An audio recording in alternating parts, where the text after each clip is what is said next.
I touch, I feel the world around so real. السلام علیکم ورحمۃ اللہ وبرکاتہ.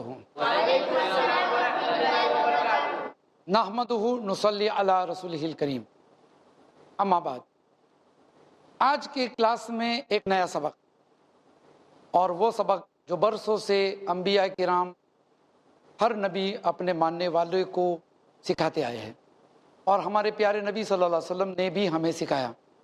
اور یہ سبق ہے اللہ کی فرما برداری کا. کیونکہ کیا ہے، یہ جو عمر آپ کی ہے نا، جس کو ٹین ایج کہتے ہیں، مطلب you are a youth now, 11 سال کی عمر پہ پہنچ گئے، جس کو ہم کہتے ہیں ایج آف پیوبرٹی، یا 12 سال کی عمر پہ پہنچ گئے، تو ٹیکنیکلی میتھمیٹیکلی آپ ٹین ایجرز ہیں، اس لیے کہ آپ 12 سال سے 20 سال کی عمر میں آپ you are a teenager. لیکن جنرلی یو آر ایک نوجوان، یعنی نیو ینگ پرسن. نوجوان یعنی نئی نئی جوانی آئی ہے. لوگ کیونکہ جانتے نہیں ہیں لینگویج کو، تو لوگ 21-22 سال کے لوگوں کو نوجوان کہتے ہیں. لیکن جوانی آ جاتی ہے جب آدمی ایج آف پیوبرٹی پہ پہنچ جاتا ہے. اور ابتدا یعنی زندگی کی جو شروعات، ایکچولی پریکٹیکل لائف کی جو شروعات ہوتی ہے، وہ تقریباً ٹین ایج سے شروع ہو جاتی ہے. تو آج ہم بات کریں گے اتباع، اللہ تعالیٰ کی فرما برداری، یعنی اللہ کے جو حکم ہے اس کو ماننا. اور ٹین ایج کی جو عمر ہے، اس میں اللہ تعالیٰ نے تمہیں ایسے ہی چھوڑا نہیں ہے کہ آجو باجو خطرے ہیں اور تمہیں بچنے کا کوئی راستہ نہیں ہے. ایسا نہیں ہے، بلکہ دنیا میں جتنے بھی برائیاں پھیلتی جاتی ہے، اتنے ہی اللہ تعالیٰ دین آسان کر دیتا ہے لوگوں کے لیے.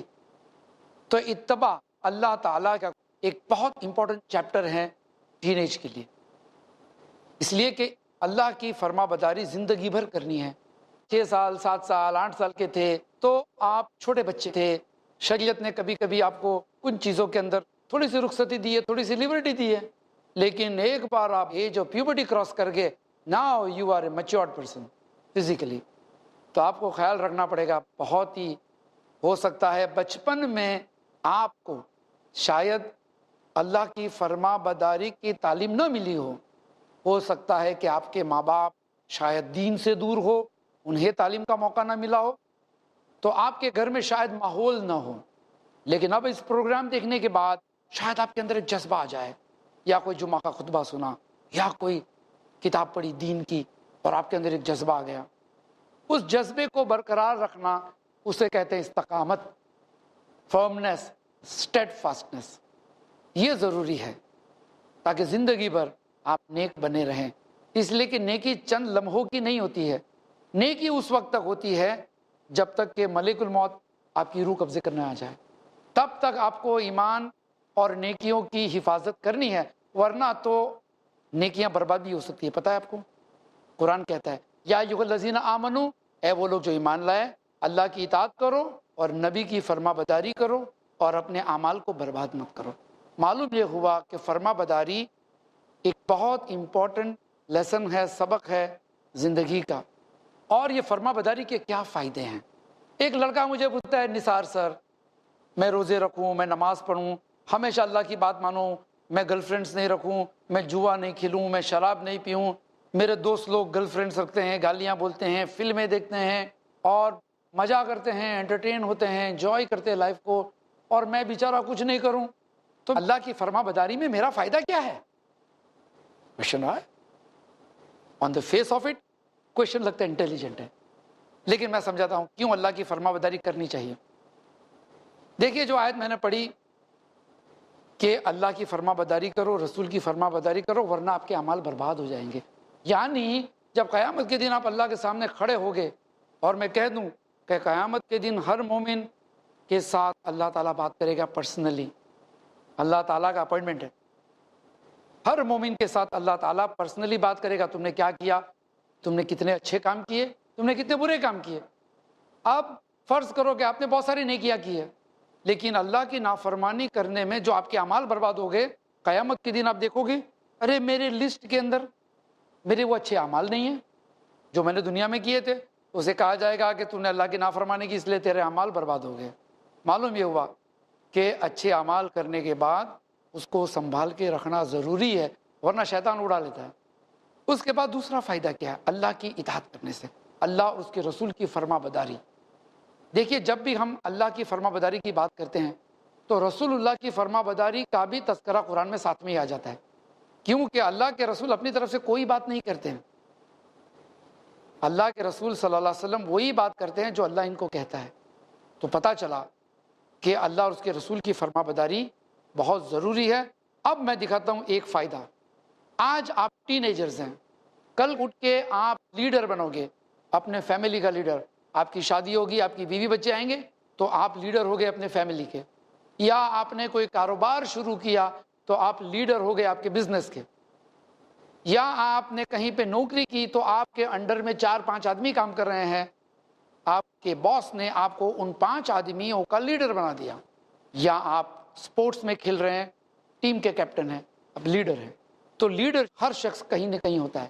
قرآن کہتا ہے کلکم راعٍ وکلکم مسئولون عن رعیہ، تم میں سے ہر ایک شخص لیڈر ہے، کہیں نہ کہیں رسپانسبل ہے۔ تو یہ تعلیم آپ کو بچپن سے حاصل کرنی پڑے گی۔ یہ مت سوچئے کہ سر میں MBA ہو جاؤں گا، میں مینیجر بن جاؤں گا، جب میں لیڈر بنوں گا تب میں لیڈرشپ سیکھوں گا۔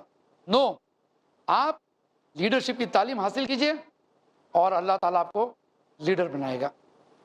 سپوز ٹیچر نے آپ کو کلاس کا مانیٹر بنا دیا تو لیڈر ہوئے کہ نہیں ہوئے کلاس میں آپ؟ اب یہ لیڈرشپ میں کامیابی کے لیے اللہ اور اس کے رسول کی اتباع ضروری ہے۔ اللہ اور اس کے رسول کی اتباع آپ کو لیڈر بنائے گی۔ کیسے؟ میں بتاتا ہوں۔ قرآن کے اندر ایک لیڈر کا ایگزامپل ہے، اور وہ لیڈر ایسے ہیں جس کو قرآن کہتا ہے انسانوں کا لیڈر۔ ابراہیم علیہ السلام کی طرف میرا اشارہ ہے، اور قرآن کہتا ہے وَإِذِ ابْتَلَىٰ إِبْرَاهِيمَ رَبَّهُ بِكَلِمَاتٍ فَأَتَمَّهُنَّ۔ Very important lesson today about leadership. تمہارے رب نے ابراہیم علیہ السلام کو آزمایا چند حکم دے کر، فَأَتَمَّهُنَّ اینڈ ہی ڈیڈ اٹ ایکسیلنٹلی۔ اتمہن یہ ٹرم آج ہمارے سبق کا بہت امپورٹنٹ ٹرم ہے۔ اگر آپ کے پاس نوٹ بک ہے تو آپ اسے نوٹ کر لیجئے۔ اتمہن کہتے ہیں کہ کوئی بھی حکم اگر آپ کو ملتا ہے تو اس کام کو آپ بڑے اچھے انداز میں کمپلیٹ کریں۔ مثال کے طور پر میں آپ سے کہوں کہ آپ یہ کمرہ صاف کر دیجئے، تو آپ نے کمرہ صاف کر دیا، لیکن میں نے آ کر دیکھا کہ کمرے میں دھول لگی ہوئی ہے، ٹیبل پہ بھی دھول ہے، گلاس بھی برابر نہیں رکھا ہوا ہے۔ آپ نے صاف صفائی تو کی لیکن اتمہن نہیں کیا، ایکسیلنٹلی آپ نے صاف صفائی نہیں کی۔ اسی طریقے سے اللہ تعالیٰ کا جو بھی حکم آتا ہے، مثال کے طور پہ نماز پڑھو تو بھی اتمہن، کہ نماز بھی اتنے اچھے انداز میں پڑھو کہ قبول ہو جائے۔ کچھ لوگ نماز میں بہت لاپرواہی کرتے ہیں، کچھ لوگ وضو بھی برابر نہیں کرتے، کچھ لوگ نماز اتنی رفتار سے پڑھتے ہیں جیسے کہ نماز پڑھی کہ نہیں پڑھی، کوئی ٹرین پکڑنی ہے، یعنی ایک بوجھ سا سمجھ کر کوئی ذمہ داری ادا کرتے ہیں، تو وہ اتمہن نہیں آ سکتا ہے۔ یہ عادت اگر بن گئی تو شاید آپ کا آگے چل کر بہت نقصان ہو سکتا ہے، دنیا میں بھی آخرت میں بھی۔ اتمہن یہ وہ کیریکٹرسٹک ہے جس نے ابراہیم علیہ السلام کو ٹاپ پہ لے گیا۔ اور میں مثال دیتا ہوں، آپ لوگوں نے ابلیس کا قصہ سنا ہوگا کہ ابلیس جو تھا نا، جن تھا، جن، اور اس ابلیس کو اللہ تعالیٰ نے فرشتوں کے ساتھ رکھا تھا ایک لمبے عرصے تک، اور اللہ کی عبادت کرتے رہتا تھا، اللہ کی عبادت کرتا تھا، برسوں تک اس نے اللہ کی عبادت کی۔ اس کے بعد اللہ نے اس کو آزمایا، چھوٹا سا حکم دیا، آدم کو سجدہ کر۔ کوئی ڈیفیکلٹ حکم تھا؟ ایک ہستی اگر اللہ کی برسوں تک عبادت کرتی ہے کہ اللہ کا چھوٹا سا حکم آتا ہے کہ آدم کو سجدہ کر، اس میں کوئی محنت کرنی نہیں تھی، محنت کرنی تھی نو، صرف سجدہ کر لینا تھا، تو اس سے نہیں ہوا، فیل ہو گیا، بغاوت کی اس نے اور تکبر کیا، ایک چھوٹا سا حکم نہیں کر پایا۔ کتنا ایزی حکم تھا۔ اس کے مقابلے میں آپ دیکھو ابراہیم علیہ السلام کا ایگزامپل، کہ ابراہیم علیہ السلام کو اللہ نے کہا کہ اپنی بیوی اور اپنے بیٹے کو ریگستان میں، یعنی یہاں پہ پتھریلی جگہ پر چھوڑ کے چلے جاؤ۔ یہ جو مکہ ہے نا، کعبہ کا جو اطراف ہے، جو ایریا ہے، وہ آج ہم کو بڑا بھرا بھرا سا نظر آتا ہے ماشاءاللہ، لیکن ایک زمانہ تھا جب ابراہیم علیہ السلام اسماعیل علیہ السلام اور اپنی بیوی ہاجرہ کو جب وہاں چھوڑ کے گئے، اس وقت وہ ویران جگہ تھی، یعنی قبیلے کبھی کبھی وہاں سے گزرتے تھے بس۔ اب وہاں پہ اللہ تعالیٰ نے حکم دیا کہ یہاں پہ اپنے بیوی اور بیٹے کو چھوڑ کے چلے جاؤ، تو ابراہیم علیہ السلام چھوڑ کے چلے گئے، انہوں نے اللہ کی فرما بداری کی۔ انہوں نے یہ نہیں کہا کہ اللہ تعالیٰ میں تھوڑے دن رک جاؤں یا میں گھر بنا لوں اپنے بیٹے کے لیے، یہاں پہ میرا بچہ کرے گا کیا، اللہ سے نہیں پوچھا، اللہ کی فرما بداری میں کوئی کویشچن نہیں کیا انہوں نے۔ جیسے ہی اللہ کا حکم آیا ابراہیم علیہ السلام نے عمل کیا اور چلے گئے۔ دونوں حکم کے اندر زیادہ ڈیفیکلٹ حکم کون سا تھا؟ بٹ نیچرلی ابراہیم علیہ السلام کے لیے جو حکم آیا وہ ڈیفیکلٹ تھا، اپنی بیوی اور بچے کو چھوڑ کر چلے جانا، نہ معلوم کتنے عرصے تک جانا، نہ معلوم کیا ہوگا ان کا۔ اور ابلیس کا حکم کتنا آسان تھا، صرف سجدہ کرنا تھا، لیکن ابراہیم علیہ السلام نے یہ نہیں سوچا کہ کیا ہوگا ان کا، بلکہ اللہ کا حکم ہے تو انہوں نے اللہ کی فرما بداری کی۔ اللہ نے فرمایا ایکسیلنٹ اوبیڈینس، ایکسیلنٹ اوبیڈینس۔ ملک کے سیاستدان، تاجر حضرات اور ساری عوام پریشان ہیں بڑھتی مہنگائی سے، غریبی سے۔ اگر آپ جاننا چاہتے ہیں ان تمام مسائل کا حل تو دیکھیں میرے ساتھ غریبی کا حل۔ جانیے شیخ محمد معاذ ابو قحافہ سے قرآن و سنت کی روشنی میں، ہر منگل دوپہر 3 بجے اور رات 9 بجے، صرف i+ ٹی وی پر، بہتر زندگی کے لیے۔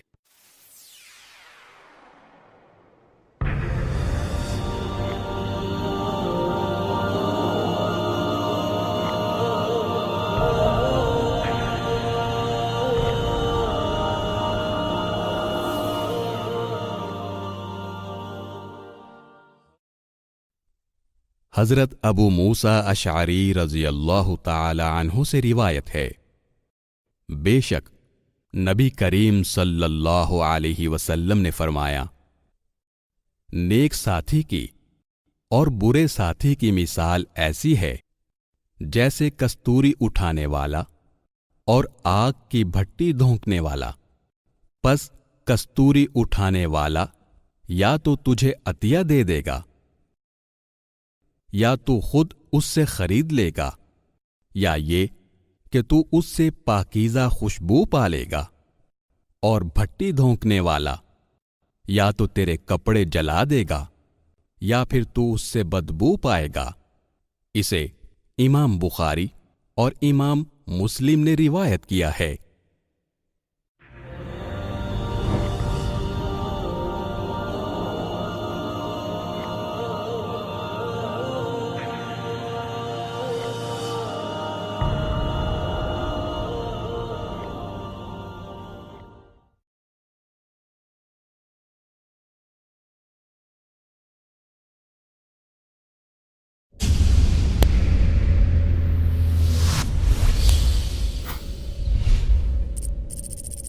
اپنے کیبل یا DTH آپریٹر سے i+ ٹی وی آج ہی ڈیمانڈ کریں۔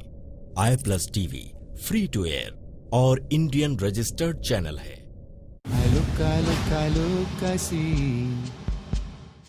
جیسے ہی اللہ کا حکم آیا ابراہیم علیہ السلام نے عمل کیا اور چلے گئے۔ دونوں حکم کے اندر زیادہ ڈیفیکلٹ حکم کون سا تھا؟ بٹ نیچرلی ابراہیم علیہ السلام کے لیے جو حکم آیا وہ ڈیفیکلٹ تھا، اپنی بیوی اور بچے کو چھوڑ کر چلے جانا، نہ معلوم کتنے عرصے تک جانا، نہ معلوم کیا ہوگا ان کا۔ اور ابلیس کا حکم کتنا آسان تھا، صرف سجدہ کرنا تھا، لیکن ابراہیم علیہ السلام نے یہ نہیں سوچا کہ کیا ہوگا ان کا، بلکہ اللہ کا حکم ہے تو انہوں نے اللہ کی فرما بداری کی۔ اللہ نے فرمایا ایکسیلنٹ اوبیڈینس، ایکسیلنٹ اوبیڈینس۔ کیا آپ اللہ کی فرما بداری میں فَأَتَمَّهُنَّ کرتے ہیں؟ یہ امپورٹنٹ کویشچن ہے آج کا، کہ اتمہن آپ کے وضو میں ہیں؟ کیا آپ نماز پڑھتے ہو اس میں اتمہن کرتے ہو؟ آپ قرآن سیکھتے ہو تو کیا آپ اچھی خوبصورت آواز میں کیا قرآن پڑھتے ہو؟ اتمہن is a very important aspect in leadership. جب آپ خود اللہ تعالیٰ کی فرما بداری نہیں کرو گے تو آپ کے فالوورز، آپ کی بیوی بچے یا آپ کے نوکر، آپ کیسے امید رکھ سکتے ہو کہ یہ لوگ بھی آپ کی فرما بداری کریں گے؟ اسی لیے میں نے کہا کہ اللہ تعالیٰ کی فرما بداری کرنا، حکم کو ماننا، یہ ایک کنڈیشن ہے ایک سکسیسفل لیڈرشپ ہونے کا۔ کتنا بڑا پیارا اگزامپل دیا۔ اب دوسرا اگزامپل دیتا ہوں ابراہیم علیہ السلام کا ہی، کہ اللہ تعالیٰ نے جب ابراہیم علیہ السلام کو حکم دیا کہ اپنے بیٹے کو ذبح کرو، یعنی اسماعیل علیہ السلام کو ذبح کرنے کا حکم دیا۔ ڈیفیکلٹ ہے کہ نہیں ہے؟ بہت ڈیفیکلٹ ہے، یہ نہیں پوچھا کہ اللہ مستحب ہے کہ واجب ہے، پوچھا نہیں پوچھا کہ اللہ میں کفارہ ادا کر دوں، 100 اونٹ قربان کر دوں، میرا بچہ بہت پیارا ہے، یہ نہیں کہا، بلکہ اپنے بیٹے کو لے کر قربانی کرنے کے لیے چل پڑے۔ اس کے کمپیئر میں آپ بنی اسرائیل کو دیکھو، بنی اسرائیل کی جو قوم تھی ان کو اللہ جنت سے کھانا دیا، سلوا کتنی ساری نعمتیں دی، اللہ نے ان کو جنت کا کھانا دیا تو کہتے ہیں ہم کو کاندھا لہسن کھانا ہے، یعنی لگژری بھی برداشت نہیں کر پائی اور اللہ کی نافرمانی کر بیٹھے۔ دونوں ٹیسٹ میں ابراہیم علیہ السلام کی ٹیسٹ ڈیفیکلٹ تھی، رائٹ؟ بنی اسرائیل کو تو لگژری تھی، اے موسیٰ ہم سے صبر نہیں ہوتی ہی، یعنی جنت کے کھانے میں صبر نہیں ہوتی۔ تو پتہ یہ چلا کہ اللہ کی فرما بداری کرنے سے ابراہیم علیہ السلام کامیاب ہو گئے۔ ابراہیم علیہ السلام کا ایک اور ایگزامپل، کیوں؟ کیونکہ اللہ نے ان کو کہا ہے انسانوں کا امام، اسی لیے جب آپ حج کرنے جاتے ہو نا، ہر جگہ پر ابراہیم علیہ السلام اور ان کے اہل و عیال کی نشانیاں ہیں، یہ مقام ابراہیم ہے، یہاں پہ امام سب کھڑے رہتے ہیں، یہ حجر اسود ہے، جنت کا پتھر ہے، یہاں اسماعیل علیہ السلام رو رہے تھے، یہاں حضرت حاجرہ نے صفا مروہ پہ دوڑ لگائی، یہ ساری جگہ پر، یہاں پہ شیطان کو کنکر مارا، ہر جگہ پر حج کرنے جاتے ہیں، عمرہ کرتے ہیں، یہاں پہ ابراہیم علیہ السلام کی نشانیاں ہیں۔ کیا بات ہے، اس مقام پہ ابراہیم علیہ السلام پہنچے، جیسے کہ میں نے کہا اتباع کی، اللہ تعالیٰ کی اطاعت کی، اللہ کی فرما بداری کی، اور اللہ کی فرما بداری آدمی کو کامیاب کرتی ہے۔ یہ مت سوچو کہ جی میں فلمیں نہیں دیکھوں گا، میں گرل فرینڈس نہیں رکھوں گا، سیدھا سادہ رہوں گا تو میرا نقصان ہے۔ آپ کا کوئی نقصان نہیں ہے، بلکہ ایسی تقوی والی زندگیاں ہوتی ہے نا، ان زندگیوں میں بہت سی برکت ہوتی ہے۔ بہت سارے پیسے والے ہوتے ہیں جن کے پاس بہت پیسے ہوتے ہیں، لیکن یہ اپنے پیسے کا شوق پورا نہیں کر پاتے۔ بہت سارے لوگ ایسے ہوتے ہیں ان کے ریفریجریٹروں کے اندر کھانا بھرا ہوا رہتا ہے، لیکن ان کو ڈر لگتا ہے ہم موٹے ہو جائیں گے کھائیں گے تو کھانا ہونے کے باوجود بھی یہ لوگ ڈائٹنگ کر کے بھوکے رہتے ہیں۔ کیا بات ہے؟ اس لیے کہ انہیں سکون نہیں ہے۔ تو پیسہ یہ ضروری نہیں ہے سکون کے لیے، اور لوگ نافرمانی کرتے اللہ کی اطاعت نہیں کرتے ہیں کبھی کبھی دنیا کے لیے۔ تو ایگزامپل دیا میں نے آپ کو ابراہیم علیہ السلام کا، اب ایک اور ایگزامپل دیتا ہوں موسیٰ علیہ السلام کا۔ اللہ کی فرما بداری میں کنڈیشنز نہیں ہونے چاہیے کہ اگر اللہ نے میرا کام کیا نا تو میں اللہ کی عبادت کروں گا، اگر اللہ نے مجھے فرسٹ رینک دیا تو میں فجر کی نماز پڑھوں گا۔ اللہ کی فرما بداری میں آپ کوئی کنڈیشن نہیں رکھ سکتے۔ ایک ایگزامپل دوں موسیٰ علیہ السلام کا۔ موسیٰ علیہ السلام جب اپنے بیوی بچوں کو لے کر نکلے تو رات کا وقت تھا، اور طور کے پاس سے موسیٰ علیہ السلام جب گزرے تو انہوں نے دیکھا دور سے ایک آگ تھی۔ جو ڈیزرٹ ایریا ہوتا ہے وہاں کی ٹھنڈی بہت ٹھنڈی ہوتی ہے، جیسے وہاں کی گرمی گرم ہوتی ہے ویسے۔ اب جا رہے ہیں، ٹھنڈی لگ رہی ہے، دور سے آگ دیکھی تو موسیٰ علیہ السلام گئے وہاں پہ سے آواز آئی، کہا موسیٰ جوتے نکال۔ اب دیکھیے اندھیرے میں ہیں، پتہ نہیں کہاں سے آواز آ رہی ہے، میں تیرا رب ہوں، جوتے نکال۔ تو موسیٰ علیہ السلام نے فوراً اپنا جوتا نکالا، اور اس کے بعد اللہ تعالیٰ نے پوچھا ہاتھ میں کیا ہے؟ تو کہا کہ میرے ہاتھ میں لکڑی ہے، اس سے میں اپنی بکریاں چراتا ہوں۔ تو اللہ نے کہا اسے پھینک۔ تو موسیٰ علیہ السلام نے یہ نہیں کہا کیوں، اللہ کا حکم آ گیا، فوراً لکڑی پھینکی اور لکڑی ایک سانپ بن کر تیز بھاگنے لگی۔ اب سوچو آپ اندھیرے میں کھڑے موسیٰ علیہ السلام، بیوی بچے دور ہیں، جلدی جلدی آگ کا ٹکڑا لے کر واپس جانا ہے، اور اچانک ان کی لکڑی سانپ بن جاتی ہے تو آدمی ڈرے گا کہ نہیں ڈرے گا؟ ڈرے گا۔ پھر بھی اللہ کا حکم آتا ہے اس کو اٹھا لے، اس کو، سانپ کو، میں اسے لکڑی میں بدل دوں گا۔ اللہ نے یہ نہیں کہا کہ میں اس کو لکڑی میں بدل دوں گا اور تو اسے اٹھا لے۔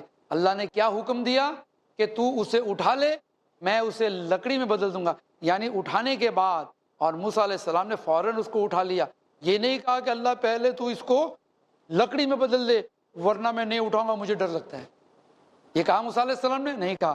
اللہ کا جو حکم آتا ہے نا اس میں کنڈیشنز نہیں لگاتے، آپ شرط نہیں لگا سکتے آپ کہ اگر ایسا ہوا تو ہی میں آپ کی بات مانوں گا، نو۔ یہی تو آزمائش ہوتی ہے۔ جیسے ہی موسیٰ علیہ السلام نے اس سانپ کو ہاتھ لگایا وہ لکڑی میں پلٹ دیا۔